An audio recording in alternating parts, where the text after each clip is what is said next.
Karen, and I wanted to pop in today and talk a little bit about pre-made social scripts and social narratives for supporting students on the spectrum. All right, so now that we are up and live and ready to go, I wanted to dive into this topic. So I have in the past gotten some requests for different materials and things like for particularly when it comes to addressing clients with social pragmatic issues. I've gotten some questions about where to find good social scripts and social narratives that you can just kind of pull out and print out and use with your students. And here is why I don't make those for anybody in any of my materials libraries that I offer. And here's why I never really used them when I was actually working with these populations. And obviously it's always nice to have different materials and tools that you can use, like games and things like that. But the problem is that no matter how many social stories or social scripts or whatever it was that I would print out or whatever and prepare to have in my sessions for kids who were on the spectrum or who had other social pragmatic issues, no matter what I prepared, I always found that I had to modify and change those pre-made stories. And so I actually collected a bunch of different flashcards and like role-playing scenarios and games and things like that. And sometimes I would use it when it was like, all right, we've got 5 minutes. We need to do some kind of a fun activity to help transition or for a reinforcement. But when it came to the actual meat of my therapy, that really wasn't what I ended up using because it was just never relevant. And what I erred more on the side of doing was keeping it extremely simple, having minimal bells and whistles when it came to my treatments, and just relying on a couple key go-to principles and protocols that I would use for those particular students. And it didn't require a lot of materials. Yes, I would have stuff like games and things like that to make it fun, but that was kind of an add-on that I would work into the activity or maybe would do for 5 minutes after the activity. It was never the main activity itself. So a lot of times people will say, like, can you make some different flashcards or social stories? Well, what you need to do, and again, I should be using the term social narrative because social story is a trademark term. But when I provide those types of scripts, what I do is I will teach you how to create the right number of statements and how to go through your session with the right steps. And really all you actually need to carry out the activity is a knowledge of what those steps are and to get your students familiar with that protocol. And then something simple to document it or write it down. So this could be something simple like a dry erase board and dry erase markers. A lot of times I would do the different protocols that I teach with just a piece of paper and a dry erase board and marker. Or you can do them on a whiteboard or on a Google slide. And what I've actually created in my SLP Learning Academy program recently is that I've created some really simple Google slides that will walk you through some of these activities. And the reason that I do it this way is because it can actually be really simple. And what this enables you to do is, number one, the simpler your processes are, the easier it is for you to be able to do them on the fly. And what that's going to empower you to do is to always be ready for whatever situation is relevant to your student, because I guarantee you that none of those pre-made stories that are out there can really prepare us for a lot of the things that students are dealing with now. For example, there might be a lot of things that are coming up now that might be hard for students who are on the spectrum, who have some different sensory issues, who have some issues reading social cues, all of those things. For example, distancing, social distancing. We used to be able to stand right next to somebody and talk to them. And yes, we always had to work on personal space. That was one thing that was something to consider. But now it's different. We have different rules. And I guarantee you that there weren't a lot of pre-made things, that were already made this year when we initially had to go on lockdown, that dealt with those things. Another thing might be wearing a mask.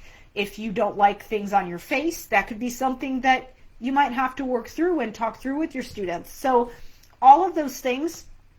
And again, even when I was practicing and we weren't in the middle of a pandemic, I would still always have to be on the ball. I would a lot of times have something ready to work on with my students, and then they would come in upset about something totally different, and I would have to use a protocol to come up with a story or talk through that situation on the fly.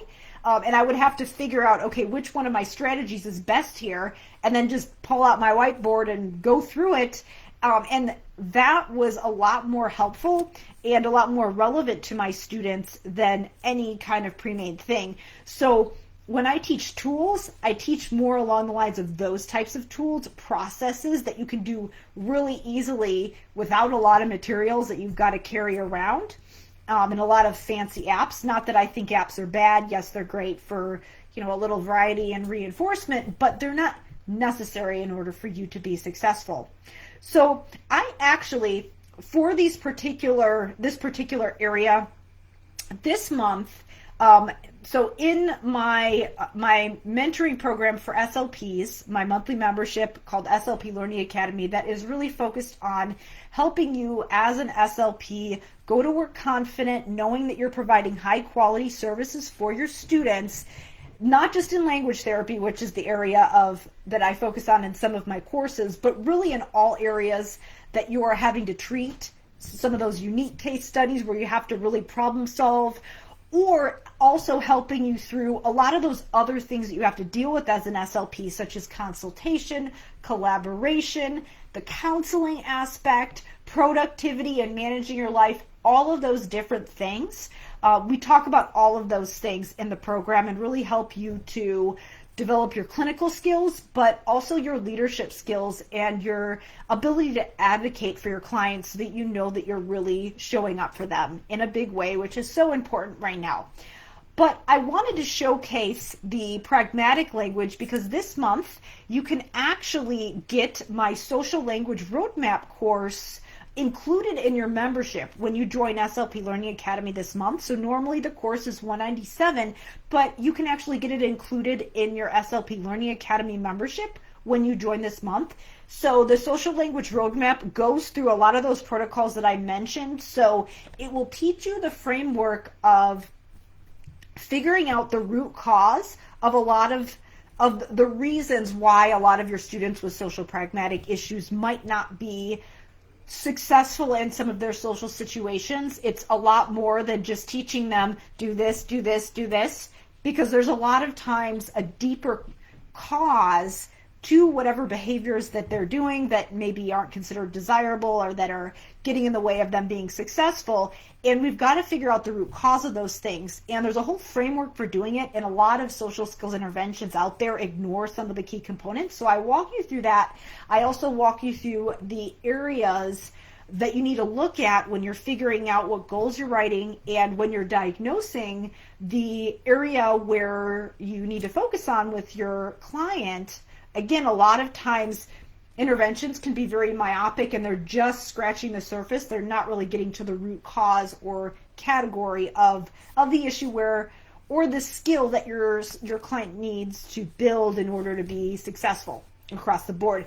All of those things need to be in place even before you can consider what materials am I using, what strategies am I using in therapy, and also how do I take data, which a lot of some of the questions that I get, and a lot of times those questions are just an indication that maybe there are other issues in the planning stages of your therapy that you need to address that are going to make the answers to those questions a lot easier to answer and a lot more clear.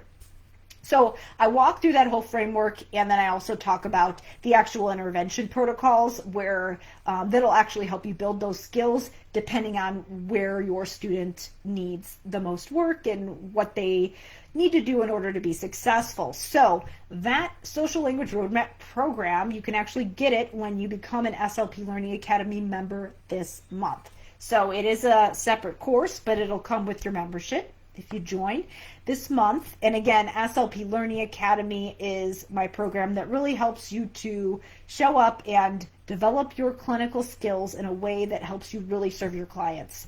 So I will share the link below this video so that you can get all the information about SLP Learning Academy and how to get the Social Language Roadmap course included in that membership this month. Thanks so much, everybody, for watching, and everyone have a great day. All right, there's the way.